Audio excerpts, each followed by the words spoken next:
대한민국 기업 약 70%가 5인 미만 사업장이라고 합니다. 그런데 5인 미만 사업장 노동자들이 법의 사각지대에 있다는데 심각한 문제가 있습니다. 하다못해 개구리, 뱀, 쥐 등 야생동물도 허가 없이 포획하면 형사처벌을 받는 등 법의 보호를 받고 있는데 5인 미만 사업장 노동자는 5인 이상 사업장 노동자와 차별을 당하고 피해를 당해도 구제받을 길이 없으니 어찌 개구리나 쥐보다 나은 삶을 살고 있다고 할 수 있겠습니까? 5인 미만 사업장 노동자는 직장 내 괴롭힘에 대해서도 법의 보호를 받지 못하고 시간 외 근로수당이나 연차 유급휴가 수당도 보장받을 수 없고 생리휴가 혜택이나 휴업수당도 받을 수 없으며 심지어 억울하게 부당해고를 당해도 노동위원회에 구제 신청도 받을 수 없다고 하니 이토록 불공정하고 억울한 일이 또 어디에 있겠습니까? 70%에 달하는 5인 미만 사업장 노동자는 대한민국에서 법적 보호를 받지 못하는 불공정, 부패, 공화국임을 자인하고 있으며 국회의원 등 정부 당국자들은 이를 바로잡으려는 노력조차 하지 않고 중대재해처벌법 등으로 오히려 불평등을 더욱 공고히 하고 있습니다. 이와 관련 5인 미만 사업장이라는 이유로 직장 내 괴롭힘에 대해 구제받지 못한 피해자가 고통을 호소하며 지난 19일 오전 10시 30분 고용노동부 목포 고용노동지청 앞에서 기자회견을 가졌습니다. 이것으로 지금 통과될 그런 위기에 있습니다. 이것과 관련해서 우리 정의당 전남대동 여인들 사무처장님의 연대 발언 듣도록 하겠습니다. 심사 박수 부탁드리겠습니다. 네, 반갑습니다. 정의당 전남대당 사무처장 여인입니다. 방금 사회자께서도 말씀하셨는데 5인 미만의 사업장, 노동자성이 5명 이상의 사업장은 노동자성이 인정되고 5명 미만의 사업장은 노동자성이 인정이 되지 않는 이러한 현실이 대단히 안타깝습니다. 네, 어디서 나오셨습니다? 네, 진도에서 왔습니다. 진도에서요? 네. 저희 조합은 아니신 것 같고. 그러세요. 꼭 방송 유튜브로라도 저희 연락처 하나만 적어주세요. 제가 한번 그 영상 받으면 제가 터뜨려드리겠습니다. 잠깐만요. 처벌법이 제정이 됐습니다. 근데 이게 다 중대재해처벌법 시행령이 입법해가지고 23일날 이런 국민 의견을 접수하는 마지막 날입니다. 아시다시피 중대재해처벌법 자체도 무더기로 되어 있었고 그럼에도 불구하고 시행령 역시 마찬가지로 무더기로 전개되고 있습니다. 물론 본법인 중대재해처벌법이 문제가 워낙 많아서 이것부터 개정하는 것이 맞습니다만 일단 시행령이 잡혀진 이상 시행령부터 제대로 만들자라고 하는 운동을 벌이고 있습니다. 오늘 이 기자회견이 끝나면 정의당 이보람 위원장님 그리고 정은규 노동위원장님이 아마 이례지를 전개할 것입니다. 저희들은 중대재해처벌에 관한 법률 시행령과 관련해서 7가지를 요구하고 있습니다. 저희들이 요구하는 것은 현재도 여전히 하루에 평균 7명, 한 해 2천여 분이 산재로 돌아가시고 있습니다. 그리고 한 해 10만여 명이 역시 산재로 다치고 있습니다. 국민소득 3만 불에 이르는 OECD 10위 안에서는 경제 제국이라고 이야기하고 있는 대한민국에서 이런 일이 계속적으로 벌어지고 있는데 촛불 정권이라고 하는 문재인 정권에서 여전히 수수방관하고 있는 이러한 모습에 절망감을 느끼지 않을 수 없습니다. 저희들이 시행령에 요구하는 것은 7가지입니다. 첫째는 법령에 따른 의무 이행, 점검, 민간 입학 조항을 삭제해야 한다고 하는 것입니다. 그리고 두 번째로는 종사자 전체를 대상으로 하는 경영 책임자의 의무임을 명시적으로 규정해야 한다는 것입니다. 실제 2인 1조, 과로사 예방 등 적정 인력과 이산 확보 의무가 명시돼야 한다는 것이고요. 넷째로는 도급과 용역, 위탁 노동자들의 재해 예방을 위해 적정 비용, 적정 인력, 수행 기간이 보장되어야 한다. 그리고 다섯 번째, 직업성 질병의 범위를 근로기준법과 산재보호법상의 직업성 질병으로 확대해야 한다. 그리고 여섯 번째로 중대시민재해 공중이용시설 범위를 확대해야 한다. 마지막 일곱 번째로 원료 제조 물질에 대한 전면 적용, 소상공인 의무 부담 제외를 확대해야 한다. 과도한 것까지 요구를 하고 있습니다. 물론 이러한 요구들이 정부 당국에서 어떻게 대응할지는 모르겠습니다만은 이러한 요구가 반영될 수 있도록 정의당에서는 이 노동자 여러분들 함께 실행하겠습니다. 감사합니다. 네, 힘찬 박수 부탁드리겠습니다.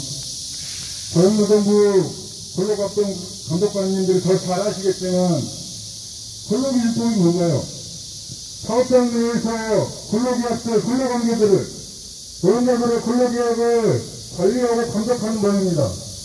노동자법 법이 뭔가요? 노동자법은 아시겠지만 원래 사업장 밖에 노동자들을 전체를 포괄하기 위한 그런 법입니다. 그래서 민주노총의 영문 이니셜에는 KC2에서 트레이드 유니언입니다. 말 그대로 노동자들의 사업장 밖의 노동자들, 인근에 있는 권익을 보호하기 위해서 만든 것이 노동자법입니다. 그런데 근로계약법과 근로기준법은 근로기준법대로, 노동법은 노동법대로 누더기가 되고 있습니다. 창피한지 알아야 합니다. 창피한지. 법을 이렇게 누더기로 만든 사람들이 누군가요? 법을 다루는 사람들이 법을 누더기로 만들고 있습니다. 아까 금성노조 광전지부 사무장님 말씀하셨지만 국내 노조 받는 사람들이 법을 이렇게 전체 노동자들을 기회하고 하는 이 법들을 다 누더기로 만들고 있습니다. 언젠가 책임을 물어야 할 날이 올 것입니다. 네, 기자회견을 끝내려고 했는데요. 우리 광주에서 민주노총 광주본부 건물은 홍관희 농사님이 방금 이렇게 참석을 하셔서요. 그 이후에 법제도 개선과 관련해서 간략하게 발언을 좀 해주실 것 같습니다. 힘찬 박수 부탁드리겠습니다.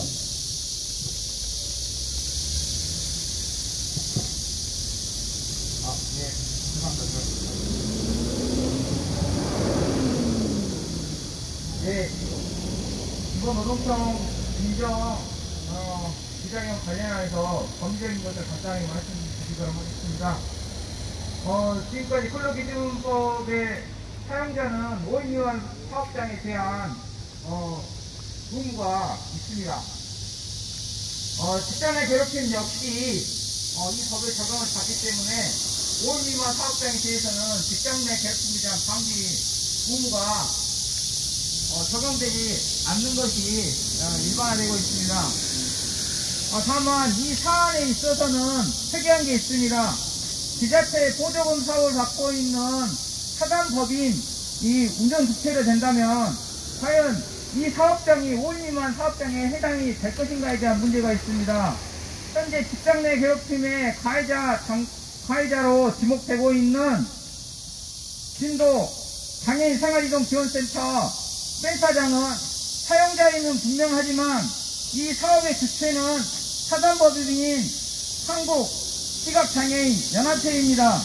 법문으로도 명시적으로 되어 있듯이 사용자는 사업주, 사업 경영 담당자, 근로자에 관한 사항이 있어 사업주를 위하여 행위하는 자로 지목되어 있습니다. 해당 센터장은 사용자이지 사업주가 아닙니다. 이 사업의 주체는 한국시각장애인 연합회이고 그리고 시각장애인 연합회 하부 조직인 전남지부, 신도지회 이렇게 되어 있습니다. 따라서 이번 사안에 있어서 근로기준법 적용이 문제가 전혀 되지 않는다고 보고 있습니다. 사업주체인 한국시각장애인 연합회를 사업주로 보고 그 사용자인 센터장은 직장 내 괴롭힘 가해 행위자가 되는 것이고 피해자인 노동자는 센터에서 근무하고 있는 상담직, 운전직 노동자가 되는 것입니다. 고용노동부는 이를 명확히 알고 해당 사용자인 센터장에 대한 엄벌을 분명히 해야 될 것으로 보고 있습니다. 이상 마치겠습니다. 예, 진천 박수 부탁드리겠습니다. 예, 부부 한번 외치고 기자회견 마무리하도록 하겠습니다. 인권사각지대 노동권 보장 없다. 근로기준법 제거하라. 동인권센터 공무원 수용거부 센터장을 처벌하라. 직장 내 괴롭힘 결정났다. 센터장을 처벌하라. 예, 마지막으로 우리 사실은 어려운 자리에 섰습니다. 이 생활이동지원센터의 피해자이신 박주연 조합원이 기자회견문 낭독을 하고 기자회견 마무리하도록 하겠습니다. 힘찬 박수, 격려의 박수 부탁드리겠습니다. 고용노동부는 사단법인 한국시각장애인연합회 전남지구의 사용자성을 인정하고 직장 내 괴롭힘 가해자를 엄단하라. 지방자치단체인 진도구는 장애인 생활이동지원센터의 운영주체를 사단법인 한국시각장애인연합회 진도구 지회로 명시하였고 사단법인 한국시각장애인연합회는 2009년 10월 전라남도 진도군 진도읍 남동리 306-2 장애인 복지관 내 전남지구 진도군 지회의 분사무소 설치를 금지한 바 있다. 본회는 한국시각장애인과 관련 단체, 기관의 대표 기구로서 산하단체와 기관 간의 의견을 통합 조정하고 시각장애인의 정치, 사회, 경제, 문화적 지위를 향상하며 시각장애인의 독립진진과 권익보호를 도모, 완전한 사회 참여와 평등의 이념을 실현을 그 목적으로 한다. 라는 등기부 등본 목적 규정은 사단법인 한국시각장애인연합회이건 사단법인 한국시각장애인연합회 분사무소이건 명칭 여하에 상관없이 부처 하나 다르지 않고 똑같다. 심지어 보건복지부 지침인 장애인복지시설 사업 안내에서조차 지역사회 재활시설로서 독립생산체에 의하여 운영되는 장애인 생활이동지원센터의 운영주체를 사단법인 한국시각장애인연합회 및 시도지구, 시군구지구 지회로 명시하면서 연합회 중앙회를 중앙센터, 실질센터의 업무를 수행 중인 연합회 각 시도지구, 시군구지회를 지방센터로 명명하여 중앙센터의 업무 수행 내용으로 사업의 기획 및 평가, 지방센터에 대한 자체관리 감독, 센터의 운영 규정, 사냥관리 규정 등 각종 내부 규정 제정 및 개폐, 사업 실적 관리, 기타 센터 업무의 중요한 사항을 규정하여 사단법인 한국시각장애인연합회의 지방센터 종속을 분명히 하고 있다. 한편 전라남도 인권보호관은 한국시각장애인연합회 전라남도 지부를 상대로 직장갑질 피해자에 대한 유급휴가 및 심리치료 제공 등 필요한 조치, 소속 시군지회 및 장애인 생활지원 이동지원센터의 직장 괴롭힘 방지책 마련 등을 2년에 걸쳐 2차례나 권고한 바 있다. 이 권고 결정은 사단법인 한국시각장애인연합회의 분사무소인 진도지회의 직장 내 괴롭힘 사실을 명백하게 확인한 것으로 사업장 고용 인원 여부를 떠나 사단법인 한국시각장애인연합회의 인권적 조치와 행동을 요구한 것이다. 그러나 우리 노동조합은 전라남도 인권보호관의 권고 결정을 넘어 사단법인 한국시각장애인연합회가 법적 효력이 있는 법인격을 대외적으로 사용하여 장애인 생활이동지원센터 사업을 진행함이 명백히 드러난 마당에 고용노동부는 지자체 보조사업의 성격에 따른 회계 및 직원의 독립성이 근로기준법상 5인 이상 사업장 확정의 기준이 될 수 없다는 것을 인지하고 문재인 센터장을 근로기준법상 직장 내 괴롭힘 방지 의무의 대상자로 처벌 할 것을 우리는 요구한다. 감사합니다. 예, 어려운 자리에 함께 해주셨습니다. 실은 지금도 치료를 좀 받고 계시고요. 이후 투쟁의 결의도 좀 세우고 계십니다. 이후에 이 5인 미만 사업장의 직장 내 괴롭힘 그리고 부당한 차별과 관련해서 싸움들이 한동안 계속될 것 같습니다. 우리 박주현 대학원과 함께 하시겠다는 마음을 담아서 힘찬 격려의 박수 부탁드리겠습니다. 예, 이것으로 이번 오늘 기자회견을 마치도록 하겠습니다. 참석해주신 동지들 감사의 말씀 올리겠습니다. 수고하셨습니다. 뱀이나 개구리, 쥐 등 야생동물도 보호법이 있는데 이런 야생동물보다 못한 대우를 받고 있는 5인 미만 사업장 근로자를 포함한 대한민국 국민 누구나 헌법이 보장하는 인권, 평등권, 행복 추구권을 누리며 인간적인 대우를 받을 수 있는 공정하고 정의로운 세상이 되기를 간절히 소망합니다. 이상 진도 포커스 김성원입니다.